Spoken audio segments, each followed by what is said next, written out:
थांबा थांबा, सर्वात आधी हा व्हिडिओ तुम्ही सेव्ह करून आणि शेअर करून ठेवा. का?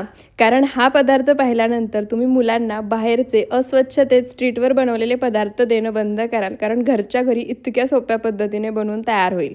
त्यासाठी बाउलमध्ये 1 वाटी मैदा घ्यायचा. मैद्याऐवजी गव्हाचं पीठ वापरलं तरीसुद्धा चालेल. थोडंसं मीठ घालायचं, लागेल असं पाणी घालून मध्यम घट्टसर गोळा तयार करून घ्यायचा. झाकण ठेवून 10 मिनिटं भिजण्यासाठी पीठ भिजते तोपर्यंत स्टफिंग तयार करून घेऊया. त्यासाठी इथे मी कोबी, पनीर, गाजर, शिमला मिरची, कांद्याची पात घेतली आहे. गॅसवर कढई गरम करायला ठेवायची. 1 मोठा चमचा तेल घालायचं. तेल गरम झालं की 1 चमचा चिरलेला लसूण, 1 चमचा चिरलेलं आलं घालायचं. कच्चेपणा जाईपर्यंत परतून घ्यायचं.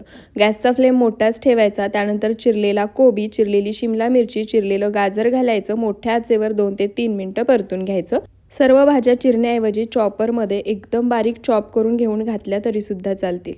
त्यानंतर किसलेलं पनीर आणि कांद्याची पात, चवीनुसार मीठ घालायचं. मोठ्या आचेवर पुन्हा 2 ते 3 मिनिटं परतून घ्यायचं. अर्धा चमचा काळी मिरी पूड, 1 चमचा सोया सॉस घालायचा. पुन्हा 1-2 मिनिटं छान असं सर्व साहित्य परतून घ्यायचं. स्टफिंग तयार झालं आहे. थंड करण्यासाठी बाजूला ठेवायचं. एका पातेल्यामध्ये पाणी गरम करायला ठेवलं आहे. पाण्याला सुद्धा उकळी काढून घ्यायची. स्टफिंग पूर्णपणे थंड झालं आहे. मळून घेतलेलं पीठ सुद्धा अगदी छान भिजलं आहे. त्याचे छोटे छोटे गोळे करायचे. थोडासा मैदा घेतला आहे. तयार गोळा मैद्यामध्ये घोळायचा. त्याची पारी लाटून घ्यायची. त्यानंतर स्टफिंग पारीमध्ये भरायचं आणि जशी आपण करंजी बनवतो तशी ती पारी फोल्ड करायची आणि उलट्या बाजूने त्याच्या कडा दुमडून घ्यायच्या. एका वेळी जर जास्त पारी बनवायची असतील तर अशा पद्धतीने मोठी पारी लाटायची आणि एखाद्या झाकणाच्या मदतीने अशा पद्धतीने त्याच्या पुऱ्या पाडून घ्यायच्या. जर तुम्हाला अशा पद्धतीने मोमोजचा आकार जमत नसेल तर जसं आपण मोदक बनवतो त्या पद्धतीने सुद्धा तुम्ही आकार देऊ शकता.